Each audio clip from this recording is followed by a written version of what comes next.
Exactly. Summarize. The incident actually occurred on Constable Beat's beat. But gracious! Constable, do you realize the gravity of what you've done? I think he's just realizing it. This is the first time since I became a copper that I even cursed God. Stay close to me, Pat. The criminal could still be lurking somewhere. I ran over to the scene. I had every intention of doing my duty as a police officer. Gotta report this to the station as quickly as possible. Then it dawned on me. Realized where we were, where the victim was lying. What that meant for me. The crime is discovered on his beat. A policeman must assist with initial investigation and help detectives. Why here? Why did this have to happen here? And why tonight of all nights? Why?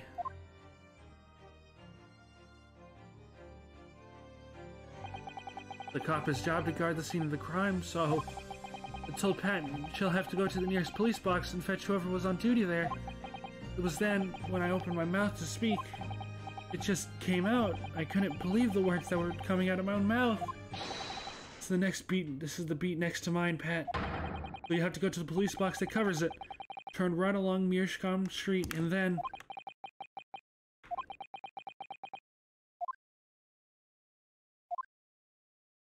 Poor guy. Pseudo's face is my face right now. It's just...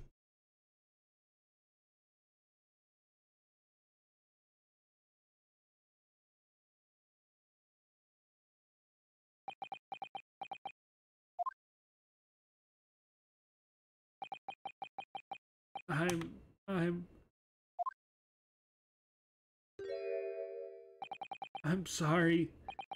I'm so sorry. Oh, Constable. I just wanted one night to take my Patricia out for dinner. Oh, Rolly. Is that one night? You knew that if the incident was on your beats, the evening of celebration would be ruined. And so you decided to move the entire crime scene outside your jurisdiction. Just across the street to the east pavement of Briar Road falls under the neighboring pair's Beats care. See, I thought... Well, I was sure the victim was dead, you see. I beg your pardon? Oh, of course he did. Otherwise, my Rolly would never have left that poor woman on the freezing cold pavement. Ah, I see your meaning now. God got me back from my sins, didn't he? That's why I missed the rose I bought for Pat. Oh no, Rolly, that was all my fault. I should never have dropped it in such a dark place. I'm so sorry, Rolly.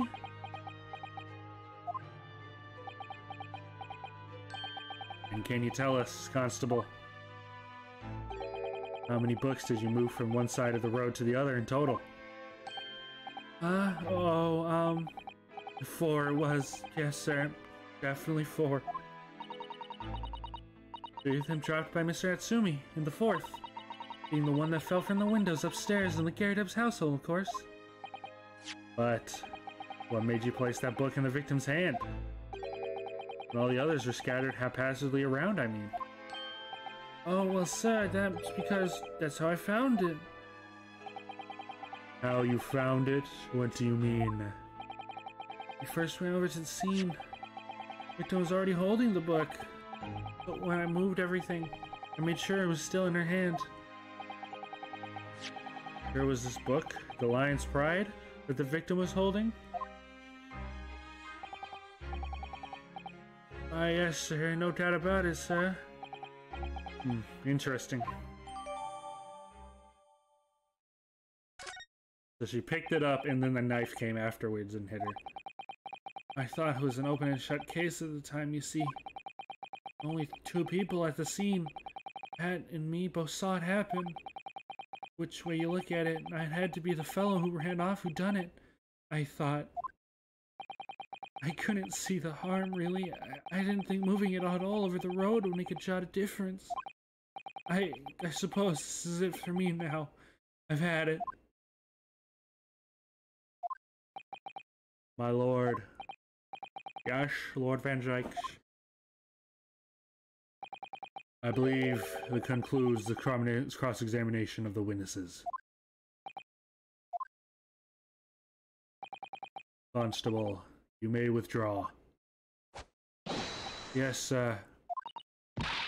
Mr. Prosecutor, sir. What will become of my Rolly? What will happen to him? For now, you are free to go home. The police will contact you in due course. Please, don't punish my husband. This was all my fault. Because I'm always moaning at him for coming home late. Even now, Pat, let's go home. I'm tired. Alright then, my love. One last thing, Constable.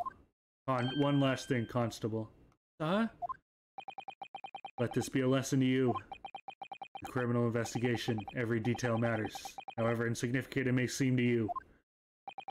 Yes, sir. Carve that lesson in your mind. And never again make the mistake of tampering with the scene of the crime. Never again, sir? You mean to say— oh, I'm gonna cry. I'm gonna cry. Leave now. This trial's not over yet. Oh, sir? You let him keep his job. Oh. Well, quite a startling revelation, I must say. Whoever thought of a third party transplanting the entire chain of a crime like that? Indeed, my lord. Nevertheless, there are some immutable facts here. Principally,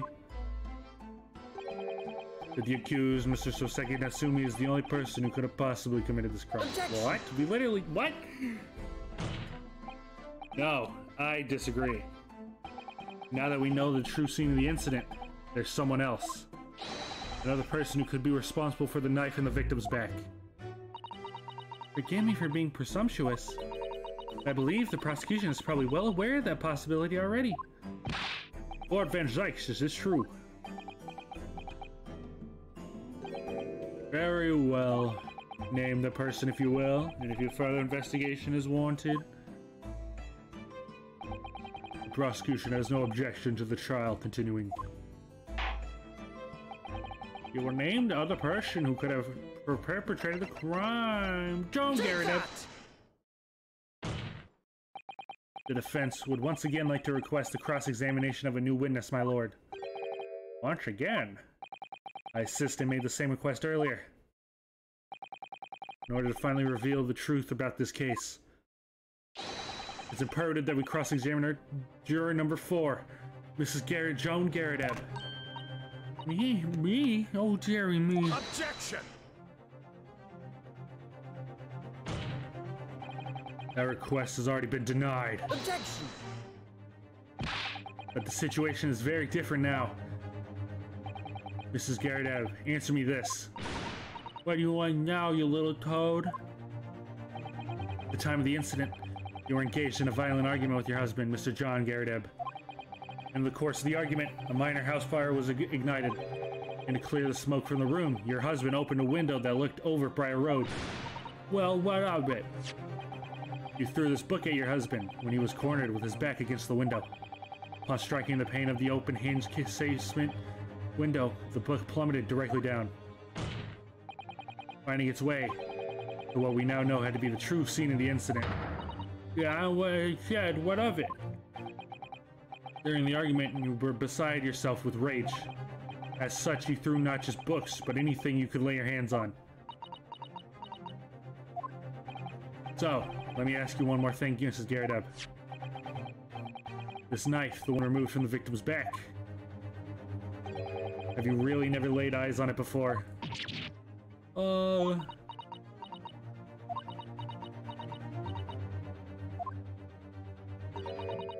I don't recall it. Oh, you lying snitch. You snake. Seriously? Am I supposed to remember everything I picked up and threw on my husband? And anyway, your man over there and all the regalia said members of the jury needed to testify, didn't he? Then we need John Garrideb here. Vehemently, yes. Objection! No, I have no recollection of saying that at all. Juror number 4. Oh. Make no mistake, your jurors are not special in any way. We're not immune to the judicial process. If you know something with this knife, madam, let the truth come out. Oh my god, he's helping us. But that's just a common old garden knife. It could have come from anywhere. There's several like that at home. If one were missing, how would you expect me to know? What's that? Are you joking? What are you saying? Please, Miss Garrideb. Now listen to me. I refuse to believe all this nonsense. I couldn't bear the thought that I'd injure someone. You hear? I couldn't bear it. That's not the point. Oh, that poor woman. So, yes, I want evidence. I want to see hard evidence if you're going to insist on this being my fault. You're going to have to prove to me that I threw that knife if that's what you think. Come along now. Chop chop. Do your worst. Well, Mr. Naruhodo? I had evidence like that, believe me. I would have thrown it at her already. And take the stand, juror. Oh.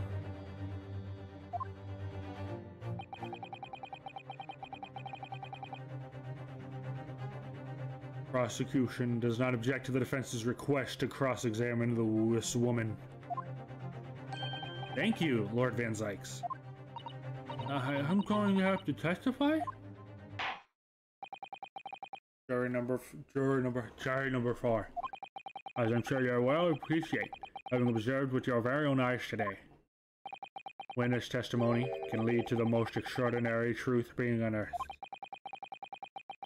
With the wisdom the witnesses themselves may not even have been aware. Oh, dearie me. I demand your full and unadulterated testimony, Mrs. Garrideb. And mark my words, in this court of law today, we shall extract the truth. Do you concur, counsels? Certainly, my lord. Oh, that's what I'm hoping for, my lord. Oh my god, whoa. What's this triumphant music? Is this... Are we winning? Are you winning, son? Yes, Asogi, I am. It's such a strange feeling. The first time since arriving in this country. Actually feels real.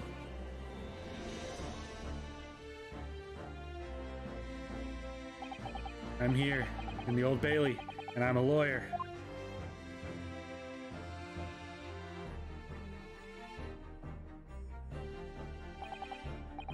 Witness, state your name and occupation. Oh, yes, my name is John Garrideb, and I'm, well, a juror and such like. It sounds so even. She doesn't even know if she's a housewife or a maid, or what anymore. Court of Society here, testimony is required. I want to clarify matters in this case. You understand, madam? Yes, my lord. You will testify to the court everything that took place in your household on the evening in question. And I warn you, do not attempt to hide the truth. Oh, dear me. Pen up, Joni. Nothing to worry about now. Oh, I didn't know you were here, John. Wasn't only you in the room that day, old thing, was it? Rather think I had to testify as well, don't you? Well, what about your knee, dear? Don't you worry about that. Hardly notice it. Not that sort of chap to leave a comrade to face disciplinary action alone. Oh, John. Presume you are Mr. John Garrideb? Yes, sir. Former 2nd Lieutenant of the 3rd Regiment of the 4th Northumberland Fusiliers, sir. Seen my fair share of action and now living the quiet life, as it were. The quiet life, were you not engaged in incendiary battle with your spouse on the day in question? Well, yeah, quite. I believe this may represent a first in the proud history of the British courts. Calling a juror to the witness stand is unprecedented. However, we will hear your testimony now, juror number 4, and that of your husband. You will recount clearly and precisely the events in your home at the time of the incident in question. Sir, at once.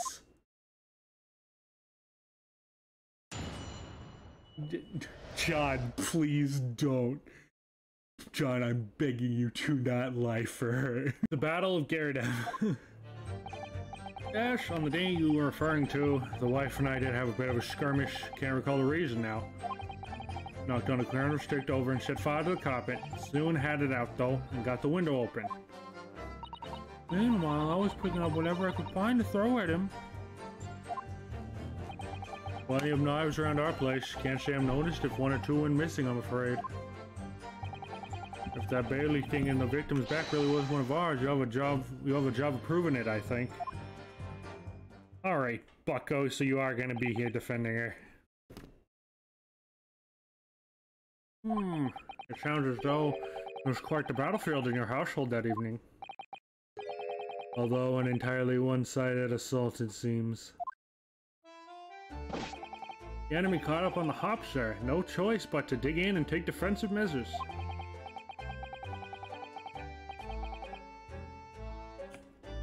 I'll be honest. To be honest, the enemy had kept shelling us for another minute and we'll have been toast. Of course, had veterans such as myself. Only too aware that everyone on every battlefield you're just a gnat's whiskers for death at any moment. Are we still talking about a marital quarrel here? Well, I must say, I'm dubious this testimony will shed any light on the origins of this jackknife. In combat, one's focus narrows such that the surroundings are barely noticed. These witnesses may not be able to offer anything more than what they testified already. This may be a dead end. And Sykes may very well be right. Well, whatever the chances. We only have this last cross-examination to uncover the truth. Oh my god, it's the last one. Thank you, Naruhodo. Yes, I'm afraid so. Although, so Joan, well, very well, counsel, begin your cross-examination. Joan is the only one, she only put one statement, and she's the one who threw things, so we should press that first. The day you're referring, the wife and I did have a bit of a skirmish. Can't really call the reason now. I remember, knocked the candlestick over and set fire to the carpet soon after I had it though and got the window open. Picking up whatever. Hold it! Okay, hold it! Wait a minute. Even though the room was on fire. As far as I was concerned, at the time, it was more important to extinguish my anger than the flames. When a woman wants to throw, she must throw. Almost certainly not true of a Suzuto takedown, Miss Naruhodo. I know. How did she know I was thinking that? So, please cast your mind back and try to remember. Was a knife among the items you had thrown at the husband that day? Honestly, I don't recall. I feel like Pauline must point out that I'm no monster. Let me see. Some bread, a cabbage, garlic, a towel, and a sponge. A napkin. Oh, Jupiter! Excuse me! Excuse me! You have something to add, sir?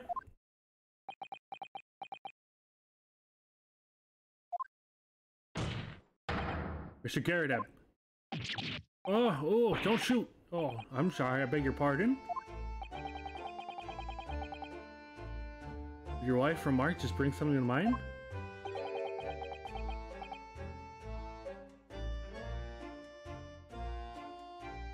Nothing of any significance, no. It's like that barrage of projectiles the old thing launched in my direction. Someone more solid than she applies. Books, bricks, and the fire poker I seem to recall. It's like scared. Ouch. The woman's aim is uncanny. She'll end it directly with every. Wah! Oh, grief, woman. We're not at home now. This is a court of law. Oh, dearie me. Ever so sorry, dear.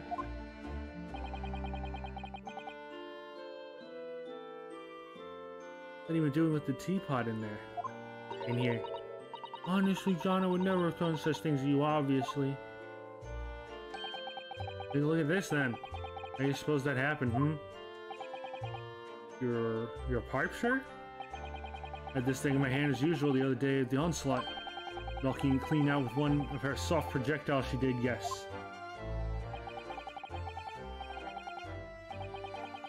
And when I went to pick that thing up, it was broken in two. It's like I seen a sponge do that sort of damage. I see, your pipe was broken. Never been sent flying unless it was hit by something pretty solid. Anyway, I've never managed to bandage the thing up for now. Ah, you are one to exaggerate, aren't you, dear? I think it's a good thing that Joan's going to jail. Like, I wonder what should make of this kind. It could be important. Defense believes Mr. Garrideb's reactions now to be of great significance. Objection!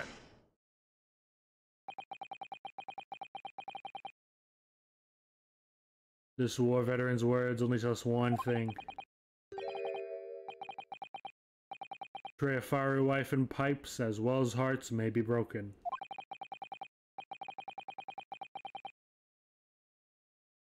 Sentimental wisdom, perhaps, but hardly worthy of adding to the formal testimony.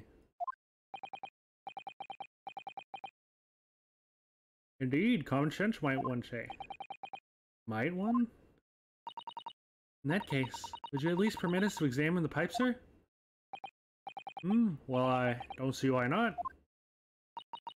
Oh, dearie me, there you go again, trying to ingrate yourself with a young lady. Oh my god, Joan actually go to jail, bro. I feel bad for John. Very well, the court will accept the gentleman's party's evidence. His Garrideb's pipe apparently fell to the floor during a domestic dispute and broke with his wife. I don't speak out of turn, Mr. Naruhodo. I was just feeling rather disappointed for you that your request was turned down. Oh no, it's fine. Yuzuto-san, we have some new evidence to work with. We should examine it carefully. Oh, thank you for that. Rebuttal, Mr. Garrideb. Now, if you could return to the crux of the matter.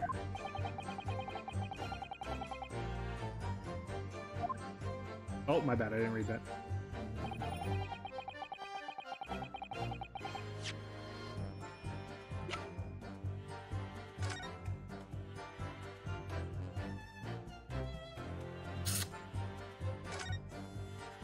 Well, oh, something just twinkled inside the chamber of the pipe here. Yes, I saw it. Something stuck in there, I think. Turn it over and give it a shake. Oh, what's this? Fragment of metal. It looks like the tip of a blade or something. The tip of a blade? Surely it couldn't be. Oh. Bum ba bum bum bum bum bum bum bum bum bum bum bum bum bum bum.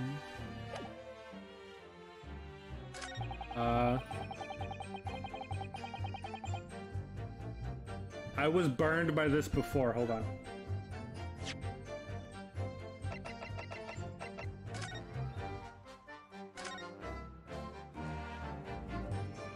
Well, okay, well that's it. I think, did I do this already? Oh, look here, Mr. Naruhodo, just at the tip.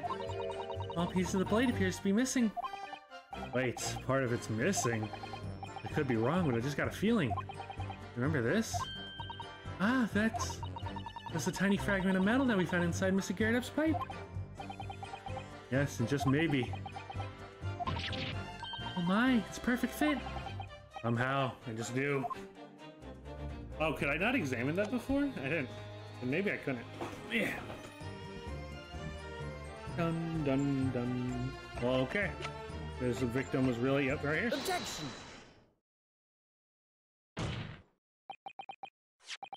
Garrideb, could I ask you to take a look at this, please?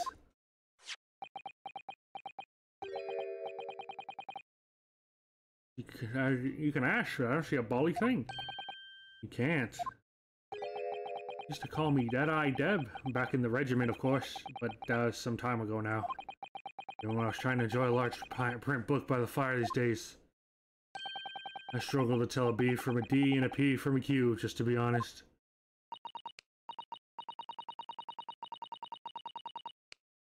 All he does, dear me, is rather wearing because he acts from every other letter and every other word. You must be very dusty. You must be.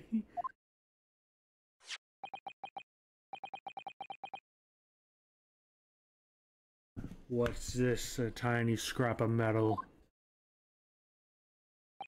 Yes, almost certainly from the tip of a blade. And what may appear at first to be just a tiny scrap is in fact a crucial piece of evidence. If we present the knife and pursuit doesn't play, I already know where this goes on a tier list. Interesting. Where did the defense come by this evidence? It was lodged in the chamber of Mr. Garrideb's pipe. Pipe, you say? By Jove, I wonder how it got there. What precisely does this fragment of metal signify, Counsel? Are you suggesting in some way related to the way matter stabbed on Bry Road?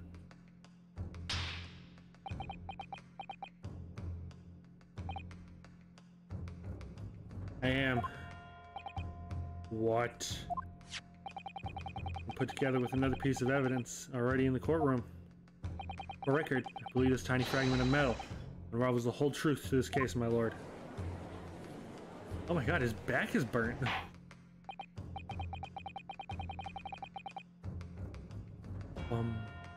We are rather confident in your extraordinary statement, Counsel. Very well then, present the pertinent evidence to the court. What evidence, when paired with this fragment of metal, allegedly reveals the truth of the entire case? And the knife. Take that! This is the knife that was found in the victim's back.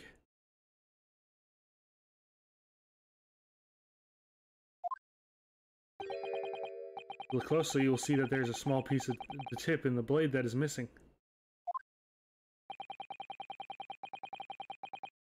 Common issue with the inferior blade shows... Oh, my bad. A common issue with the inferior blade sold in unsavory street markets. Criminals who use these regularly leave their tips. Oh, criminals who regularly leave their tips lodged in their victims' bones. And what of this particular knife? No doubt its tip is suffered a similar fate, now languished somewhere near the spine of the victim. Objection! No, that's not the case. The tip of the particular knife's blade is the very fragment of metal we discovered in the chamber of Mr. Garrideb's pipe. Whoa. Good grief, Lord Van Zykes. I don't believe it. The knife from the crime scene and this fragment of metal. A perfect match. Good golly gosh.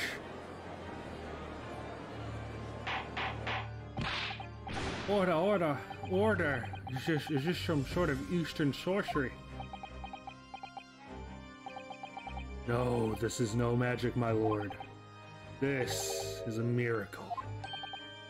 Miracle? Well, Van Zykes has figured it out, has he? Counsel, explain the extraordinary coincidence at once. Yes, my lord, the crucial point to ask ourselves here is when did the fragment of metal find itself inside Garrideb's pipe?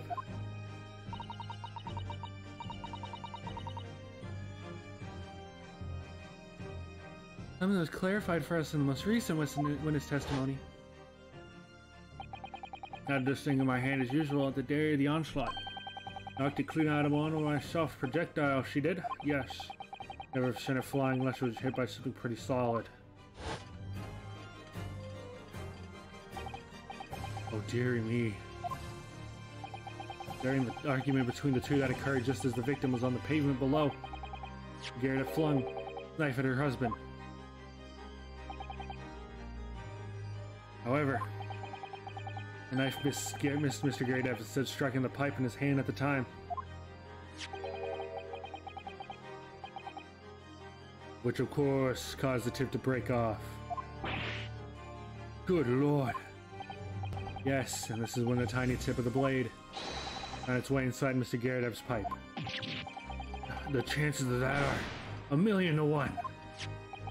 And yet there's no other credible explanation for how the tip of the blade ended up in your pipe. Then, after losing its tip, the knife ricocheted off the pipe and flew off the open window. Ah. In short, this knife which fell from the window of the Garrideb's house is the very knife that struck the victim in the middle of the back of the street below.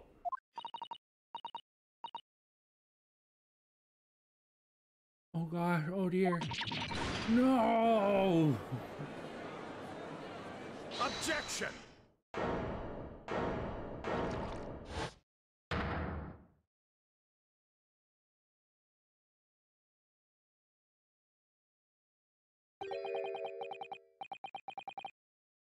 A full-bodied theory, I'll give you that. Dude, if you counter this Zykes, a complex bouquet of seemingly vital, trivial points, plausibly arranged, create an almost passable vintage.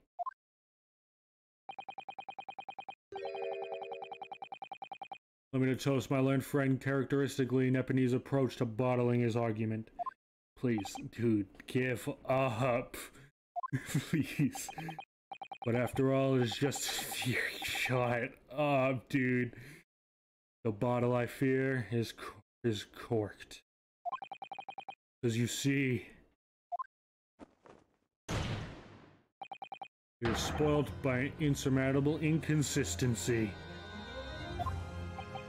Trial is in disorder. An inconstitutable what? Lord Van Zyke, please explain yourself. What is the inconsistency you claim to have identified? An inconsistency of this. Oh my god. An inconsistency of the simplest nature, my lord. The victim was found with a knife planted in the middle of her back. Yes, in her. Ah!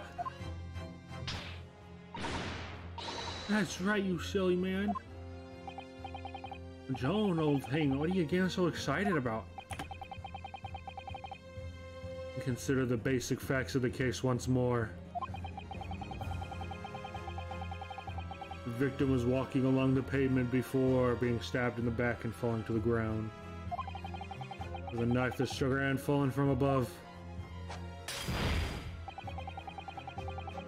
No possible way it could be planted itself inside the victim's back.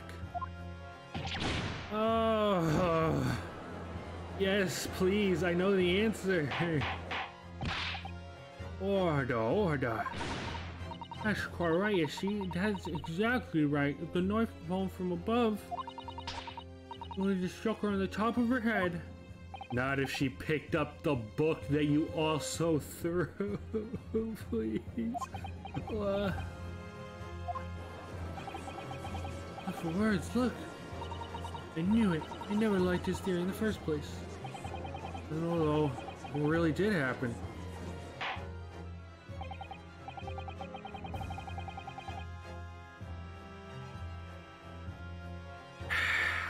Which, well, it would appear the branch had made a rather spectacular blunder. The theory had ever given one inconsistency it cannot stand. Your theory, my learned friend, is history. Come on, Ryunosuke, get up. Please. We were so close, I could see the truth. I was so sure we were on the right track. But now the way's been blocked completely by just one simple inconsistency. Or in other words, we simply need to eliminate the one inconsistency and the theory will stand. Suzuto. We mustn't worry, Mr. Naruhodo.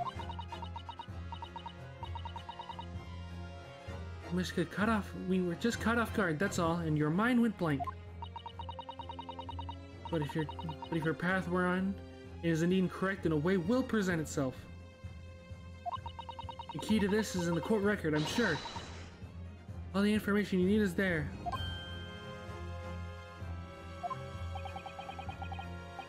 You've nothing to say, my Nepinese friend. Well, your silence speaks volumes. A tactic acceptance that your theory is fatally flawed. Objection! Oh my god.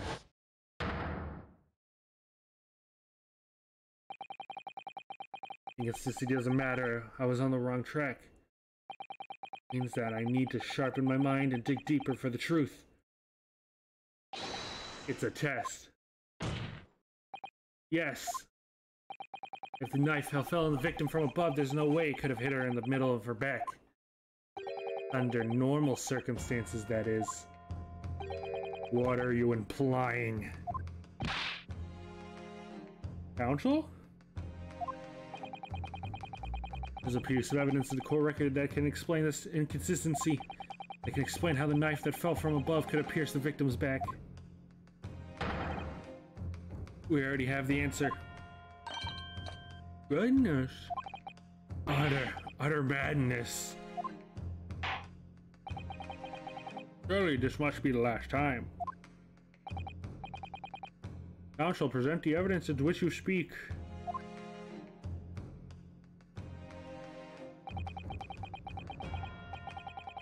The last inconsistency, the final piece of the puzzle.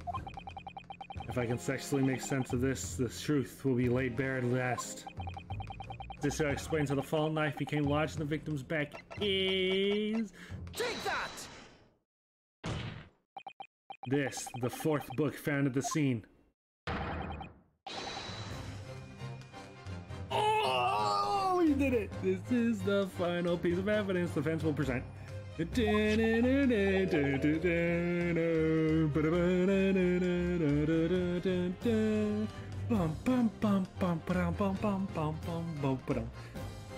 burnt book. Is this not Mr. Garrideb's book? Yes, and to understand its significance, we have to consider how it came to be at the scene in the first place.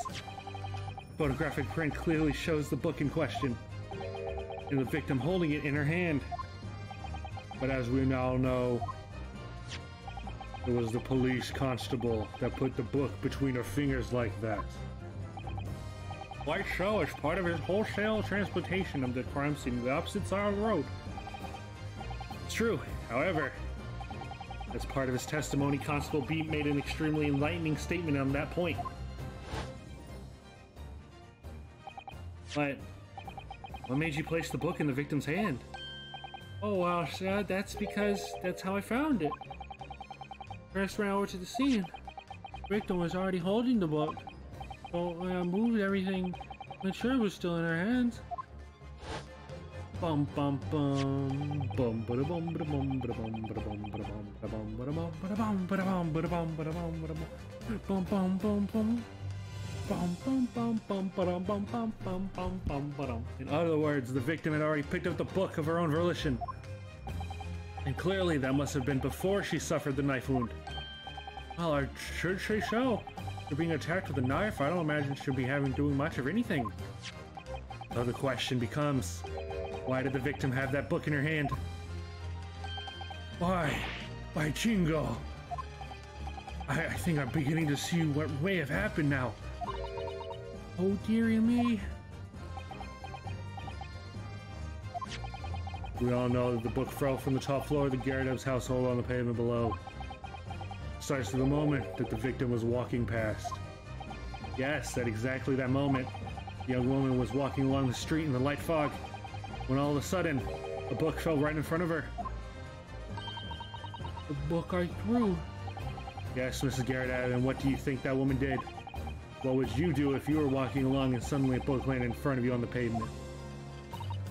I really can't imagine it, but I suppose I might have reached down and picked up the book. Yes, that's exactly what the woman in effect did. She picked up the book. Oh heavens! When the woman reached down to pick the fallen book up, what position would her back have been in? That's right, facing the sky, completely and utterly defenseless. Then, in that very next moment, while the woman was still bent over picking up the book,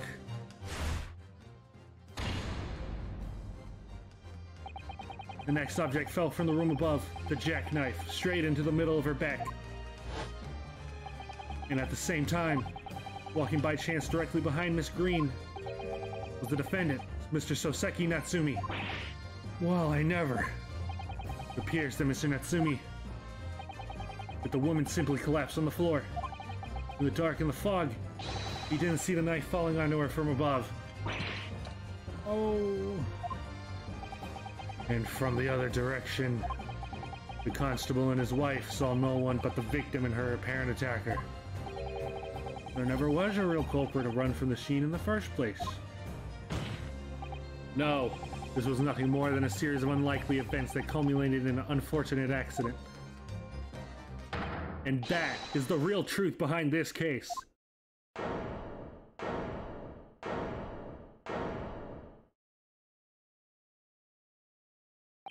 Well, Mr. and Mrs. Garrideb.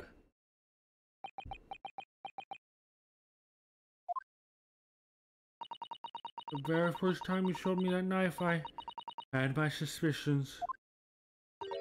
I wondered perhaps it might have been something like that. There, old bean. Poor Mrs. Garrideb. Of course, I never meant for anything of the sort to happen, but it was all my fault, wasn't it?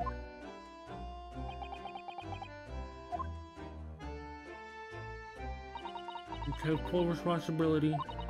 Well, my anger got the better of me. I threw that book, and I threw that knife as well.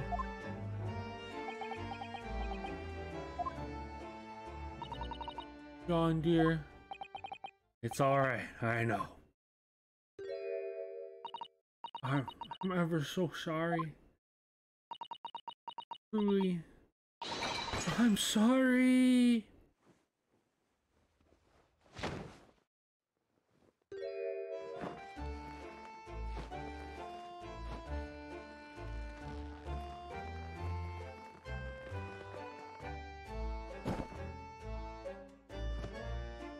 What a breakdown.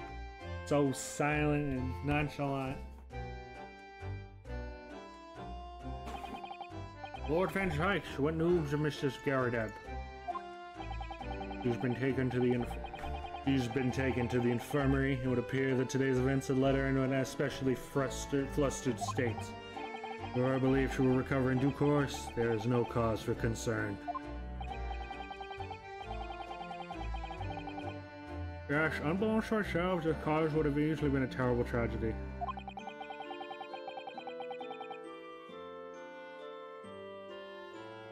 They shall have to prepare themselves for the consequences of their actions. What? John didn't do anything wrong! I guess lying for her. Well, he didn't really lie. He literally just thought we were wrong. There's some good news, however, my lord. I just had word from the hospital where the victim is being treated. Her condition is improving unsteadily, and the doctor believes she will regain consciousness soon. Strange, we were talking about the victim all this time, but we never once met her. How wonderful! The woman is out of danger, it seems. Yes, that's good news. So, Mr. Shosheki Natsumi.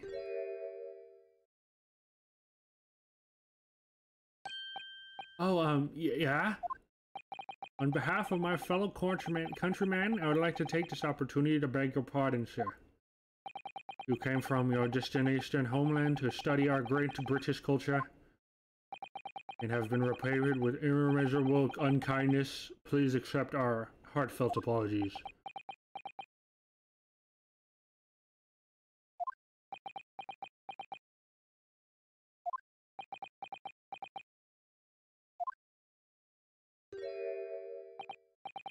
Oh, it was me who should be begging your pardon.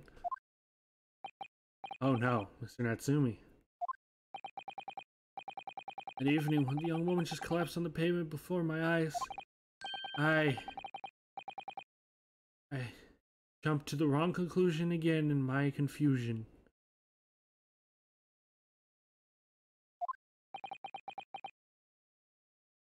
What conclusion, sir? I was sure that the woman was dead.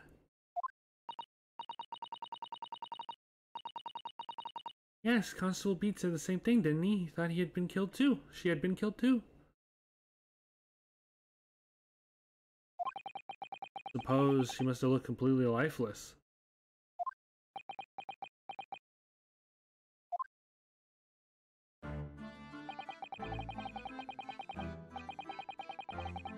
Been about a year since I arrived at Great Britain now, but I didn't get used to life here before. I can't really relax. I'm sure there are evil spirits lurking in the fog, like they're haunting me. Of course, the Seki-san. Imagination really got the better of him. Yes, poor man. When it happened, I thought the young woman had been taken by the fog spirits. I never would have dropped my books like that and ran away. I should never have called for help for a doctor. I should have called help for a doctor, for the police, for help. Instead, I managed to create a rift in the relationship of trust between our two empires. For that, I am truly sorry.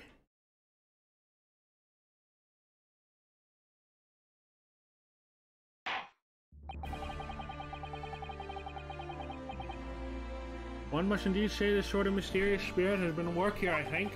One that created a chain of unfortunate mishaps.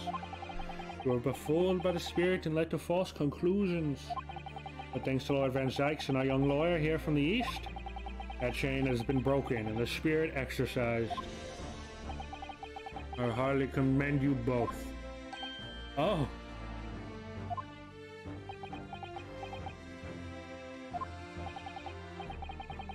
Now then, ladies and gentlemen of the jury. Yes, my lord.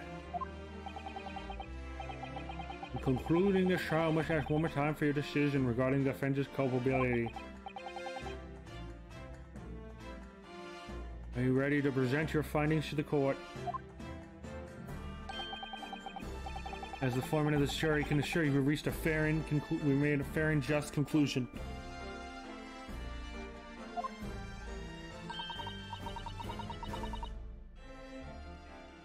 I do declare the truth can be extremely cruel at times. Oh, I don't respect the woman next to me, that's for sure.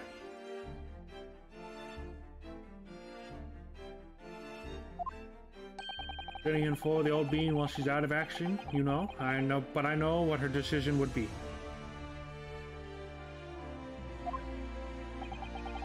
Does this mean I can finally be able to get out of here and stay at work? Well, it's about time. I say I'd have a corker of a story to tell the grandchildren when I get home, won't I? Very well, ladies and gentlemen of the jury, I hereby demand your final decisions. Mr. Foreman? Not guilty. Not guilty. Not guilty. Not guilty. Not guilty. Not guilty. It's over.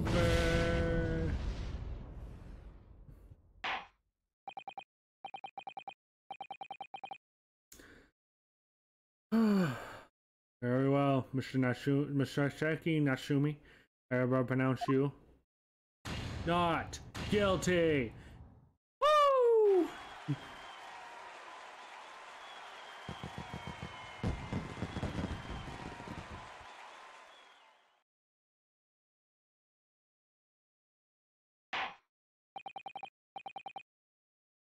Finally, Mr. Natsumi.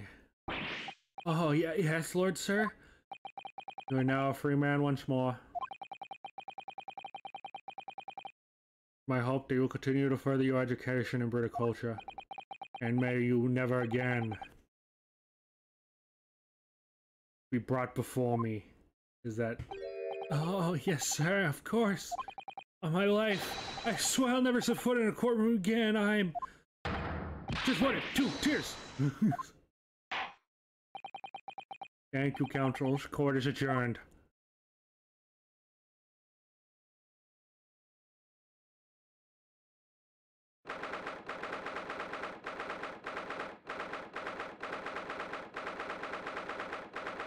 February 20th, 3:17 p.m. The Old Bailey Defendant's Antechamber. Oh, locum! Wait, you mean me? Of course, is there another locum here? Is there even one? Compared to the original locum student, Mr. Naruhodo Esquire, your name's become rather short, hasn't it? What's wrong with using my actual name? Oh, at last! Oh. Oh, at last, I'm free, I'm free! Jovish, joyous, jubilation! Beauty, party, happiness, hurrah! Oh, I'm so pleased, Miss Natsumi is delighted.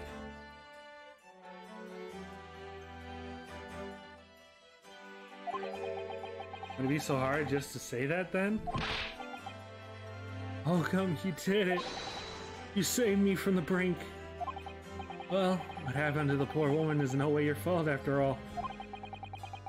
I'm just glad everyone can see that now. Oh, no, no, not like that. Lovely, loyal, welcome, lawyer! Yes? I mean, as I said before, never gotten used to life here in Great Britain. Every time I look over my shoulder, I see foreigners.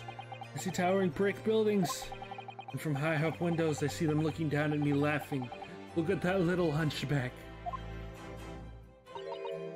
Oh dear, I'm sure it's all in your head, Mr. Natsumi.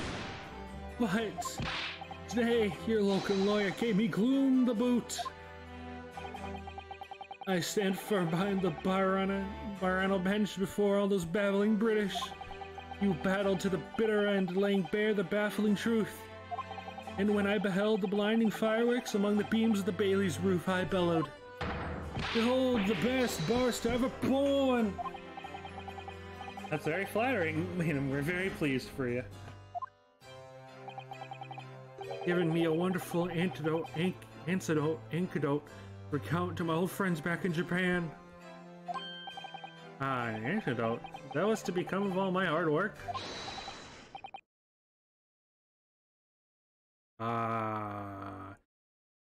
There you are, my dear fellows. Oh, ha! I apologize for keeping you waiting. I rose late this morning. Oh, Mrs. Sholmes, what a pleasure to see you. I see I am here not a moment too soon. A disaster has been averted, I'm glad to say. Oh? The trial shall begin presently, Mr. Naruhodo, and I wish you the very best of luck. It's just finished. What? No! Then my haste was in vain! It's you! Sherlock Sholmes! Oh, have we met, sir? This is Mr. Natsumi, the man you had arrested, Mr. Sholmes? Oh, I see. I failed to recognize you at first.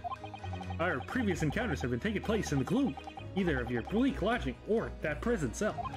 I simply couldn't place that curious face in the light. Charming. It's all your fault, Sherlock Sholmes. You're the reason I had to go through this terrible ordeal. I'm going to give you a piece of my mind. My apologies, sir. But I assure you, I have placed... What? I assure you, I have placed you now. You're the fellow who abandoned the poor young lady and ran off, are you not? Oh my god. Had him been taken to the hospital more urgently. I feel perhaps she would have regained consciousness by now. Oh... But it was unavoidable, I'm sure. We are but human, after all. Anyone would have been shaken by such an experience.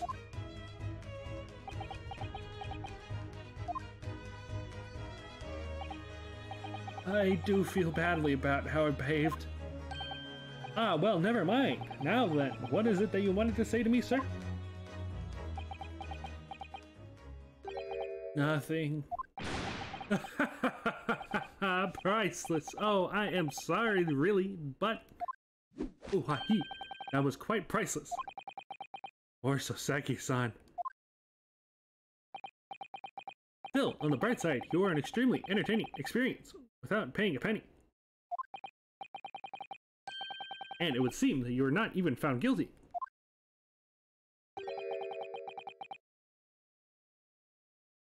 There is no bright side.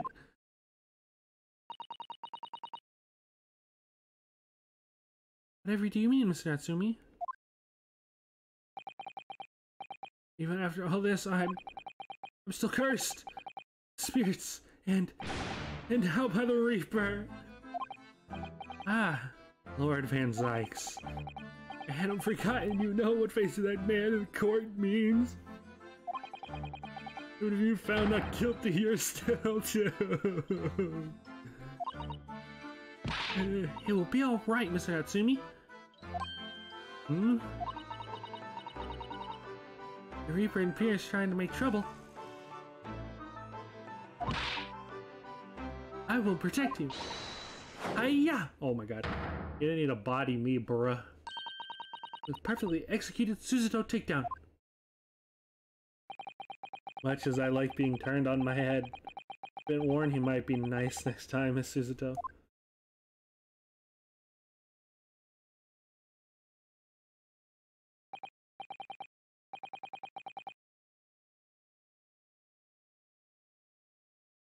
Oh, Satsumi, what do you intend to do now?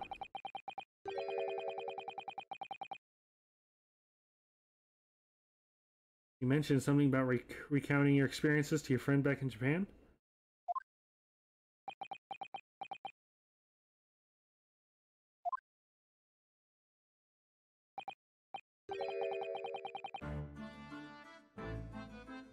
Yes, I intend to return to my homeland soon. Oh! It's already been a year since I arrived here in Great Britain. Visited universities, libraries, bookshops. I've been honored with the tutelage of professors. There's so much about the wealth of literature here in the city it's shaped.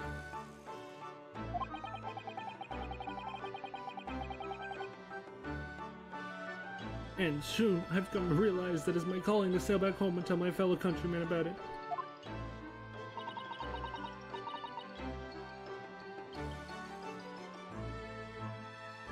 Very touching, Mr. Natsumi.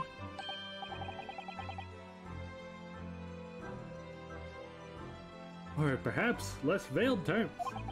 You wish to withdraw halfway through the world, or to escape the terrors of the Reaper's curse.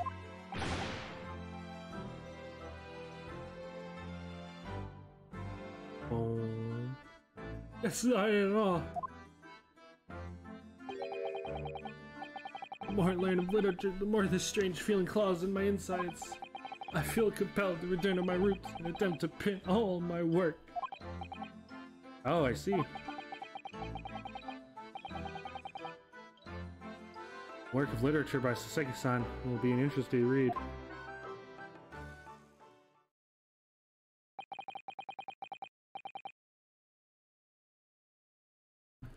And what about Miss Suzuto and yourself, Miss Naruhodo?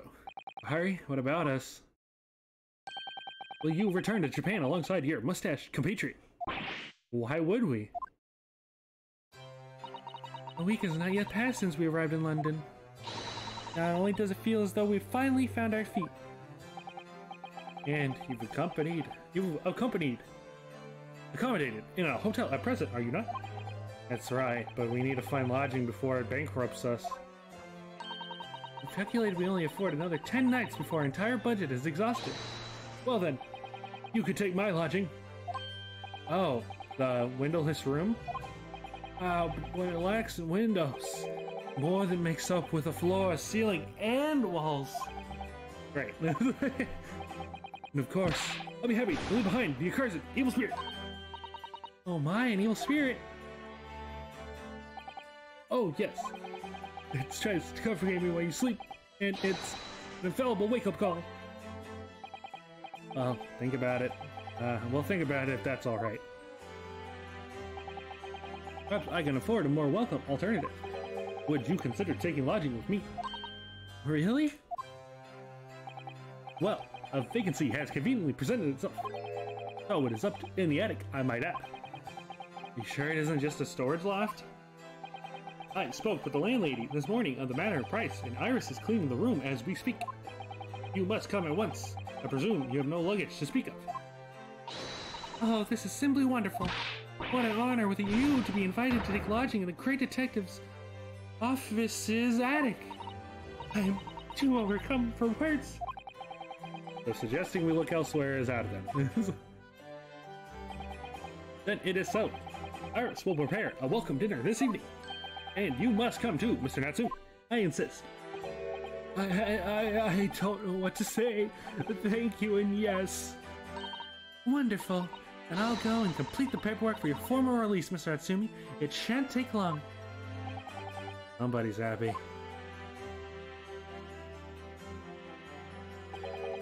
Welcome. I knew you wouldn't let me down. I'm truly delighted to have met you here in London. Likewise, Mr. Natsumi. It's been a privilege meeting you too. It's a shame that we're going to have to say goodbye so soon. Well, I've come to realize that I belong in Japan. Holy Palokam, we'll meet again one day. Yeah, I'm sure. And hopefully by then, I'll be a successful lawyer. Hopefully by then, I'll be a successful author. Did he smile? Oh my god. Well, my dear fellow, our carriage appears to have arrived. Shall we go, Mr. Naruhodo? Yes, Mr. Sholmes. I've little doubt Mr. Natsumi will be released in time to dinner this evening. And so, with Soseki-san's innocence successfully established, we rode with Mr. Sholmes to what was to become our new home, 22B Baker Street. 221B Baker Street.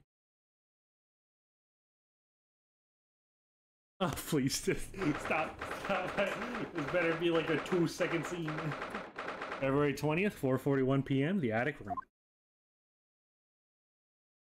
I think it's kind of good. So this is... It's to be our new office, yes! Our office? I rather like the sound of that. Me too. It's simply wonderful, isn't it? I hope you can see this, Kazuma. Only a small step, but I would like to think we're getting a little closer to your dream now. Oh, my dear fellows, do you like the place? Mr. Sholmes, yes, thank you so much. It's a delightful room, Mr. Sholmes. I simply adore it. Good. I am pleased to hear. Iris and I are delighted to welcome you. Oh, fuck. Hope everyone's hungry. It's nearly time for dinner. Well, here as soon as Mr. Natsumi arrives. We have a lot to celebrate. Iris, you must let me help you. Alright then, Susie. You can be in charge of the salad. Splendid.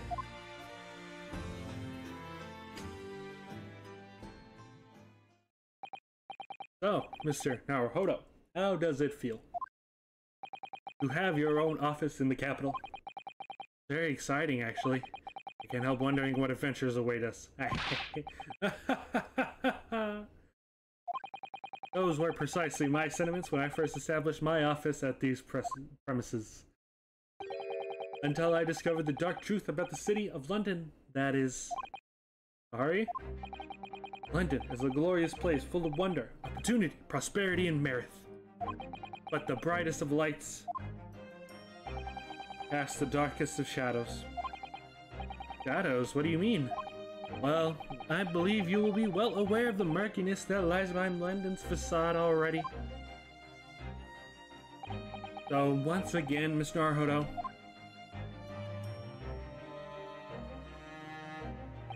welcome to London. Ominous. That was spooky, Mr. Sholmes. Worst of the time. Ooh. I had no idea of the significance of those words Mr. Sholmes so casually spoke. It wasn't long before my turn came to lift the facade and see the true depths of the murk that lay behind it.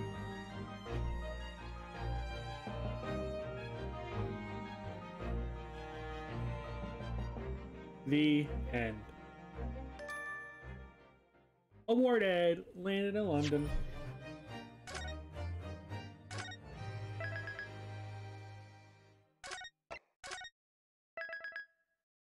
That's it! Next up is the adventure of the unspeakable story.